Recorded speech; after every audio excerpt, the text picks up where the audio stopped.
What up, guys? This is CNS 95. Hey, so today I got a special video for you. It's a 2-in-1 video. First, we're going to be unboxing this bad boy, my new office chair. And then in the second part, there is a new theory by TCN that I'm going to check out and give my opinion on. So, stay tuned for that. And let's get started.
Now that my chair is finally complete, let's test this bad boy out. Oh, that is comfort. Oh, that was so loud, clap my ear. Okay, now for part 2, finally. Let me go and get this video up. Right, TCN had made a theory for the Mario Galaxy movie. We don't know much info, but we're taking theories on it. Also, be out lookout for a future video where me, TCN, and K-Dog gather together and discuss. Ladies and gentlemen, this has just been increased to part 2 to a 3-part, because apparently there are some screenshots of legendary live-action movie, but I gotta look them up. But right now, let's look at TCN Theory. And just so I avoid copyright, this time I'm just going to have the audio play.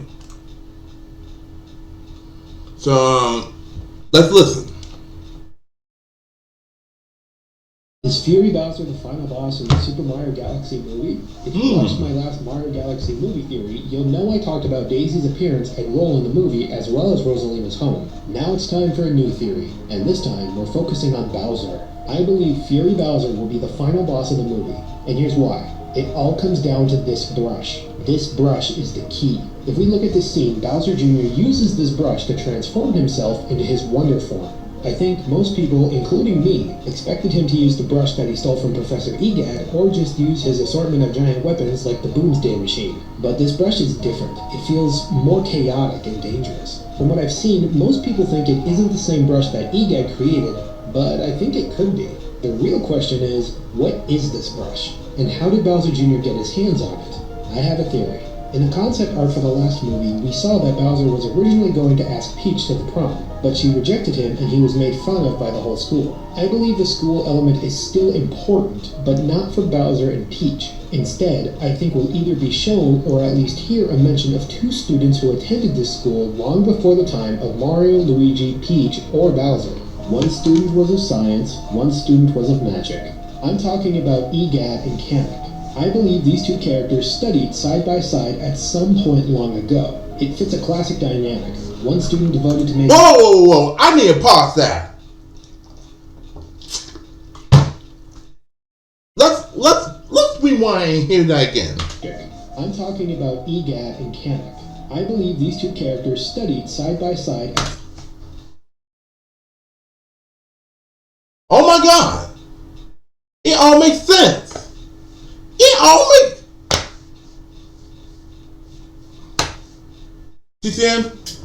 TCN, pay attention. This is my mind. And here's a picture of what's my mind right now.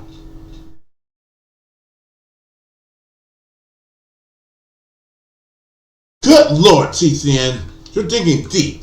Some point long ago, it fits a classic dynamic. One student devoted to making the world a better place, and the other driven by a desire to obtain power. We know that Egad and Kamek are probably around the same age, so I think this could definitely be a possibility. Egad obviously went on to study ghosts, while Kamek went on to become the sorcerer of the Bowser family. Now, let's fast forward to when this movie takes place. I think that either before or during the events of the Super Mario Bros. Movie, Professor Egad traveled around the world searching for new things to research, new discoveries he could use to fuel his experiments with ghosts. During his travels, I believe he came across the Flower Kingdom, where he discovered a Wait a minute! Ghosts.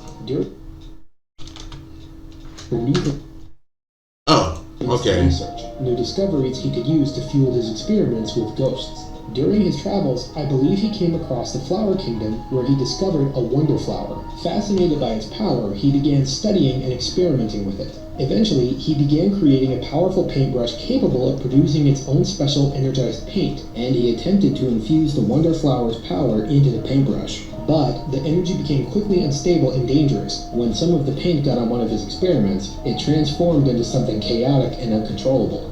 Realizing the risks, EGAD put the project on hold and shifted his focus to other inventions, likely beginning to work on the very first poltergeist. After Bowser was shrunk by the mini mushroom, Kamek needed a way to try and free him, but he knew he couldn't do it alone, so he decided to go find the heir to the Koopa throne, Bowser Jr.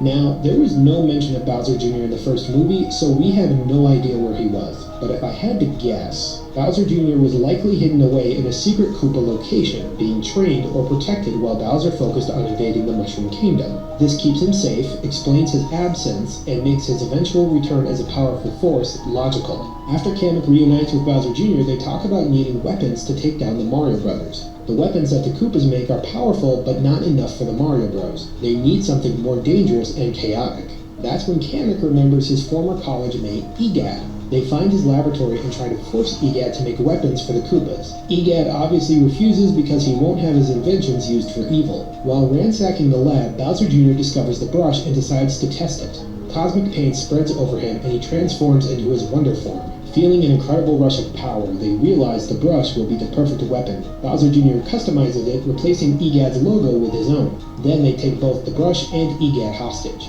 Bowser Jr. and Kamek then begin planning Bowser's rescue, but Jr. decides that simply ruling the Mushroom Kingdom isn't enough. He wants to expand the Koopa Empire far beyond it. He dreams of ruling the universe. The two hatch a plan. Kidnap Peach's castle during the Star Festival and bring it to the very center of the universe. Bowser Jr. still needs more weapons for the rest of the Koopa army, so instead of relying on Professor EGAD, he sets out to find someone else to fit that role. I'll dive into that in my next theory.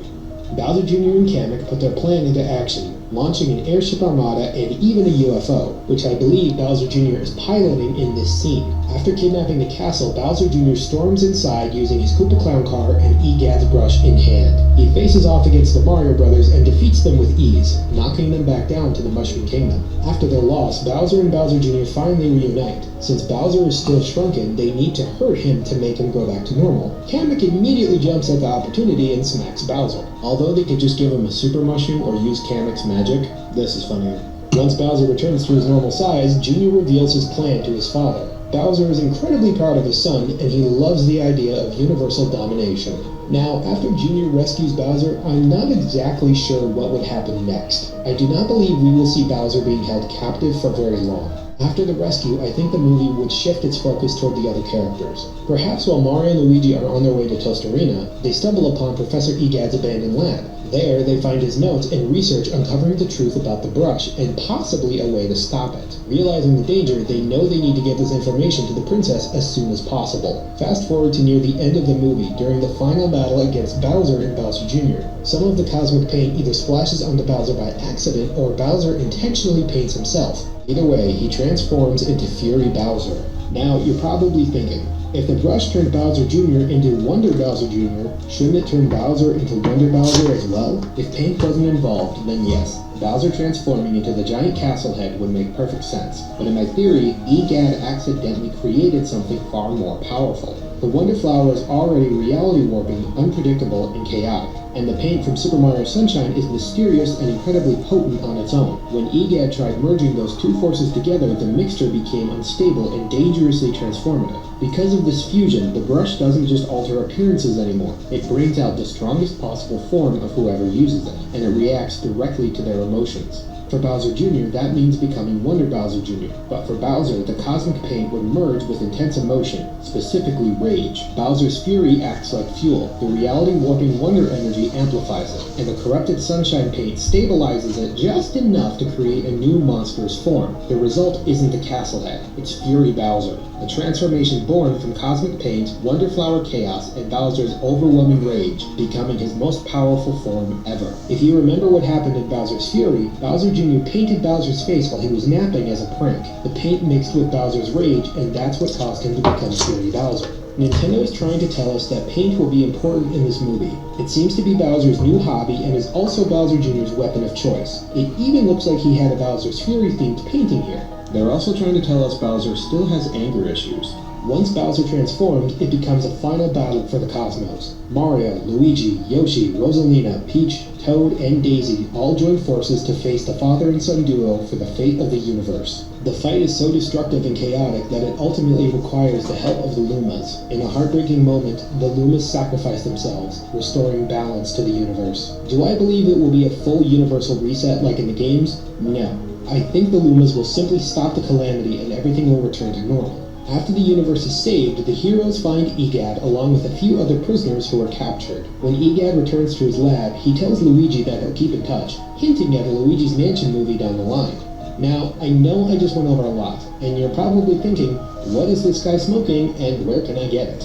And honestly, I could be completely wrong. The brush could have been created by Kamek or by one of the Koopa Clan's weapon makers and simply handed to Bowser Jr. And the cosmic paint could simply just be a mix of all the regular paint from Sunshine, all combined to form the black chaos paint seen in Bowser's Fury. Professor EGAD probably won't be in this movie, but man, I would love it if he was. Even if it was just a small role that helps lay the groundwork for a Luigi's Mansion movie. While I'm 50-50 on Professor EGAD showing up, I am 100% confident that Fury Bowser is going to be Bowser's final form in this movie. And come on, just imagine it. Wonder Bowser Jr. and Fury Bowser facing off against Mario and his friends in a battle for the universe? You can't tell me that wouldn't be...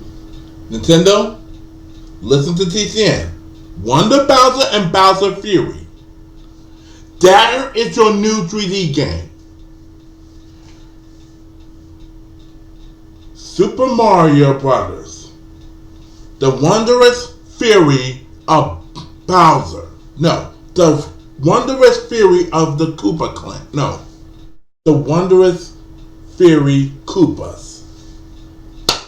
There's your title. Mario and Luigi. The Wondrous Furious Koopas.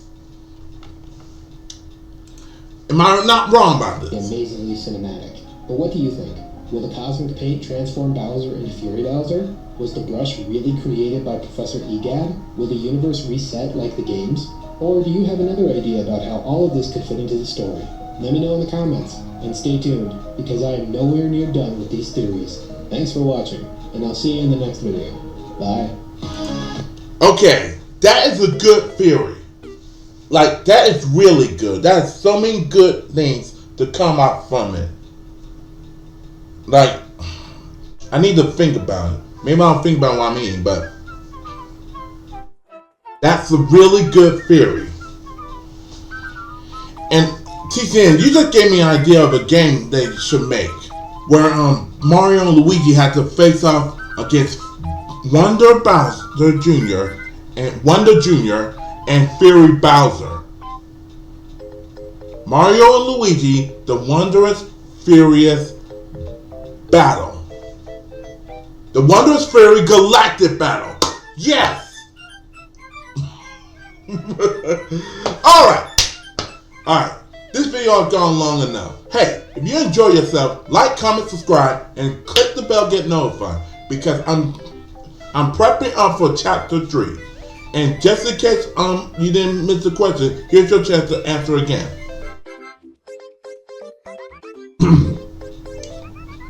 What is the name of the Yoshi I should give for my black Yoshi? What is the name for my black Yoshi? Alright?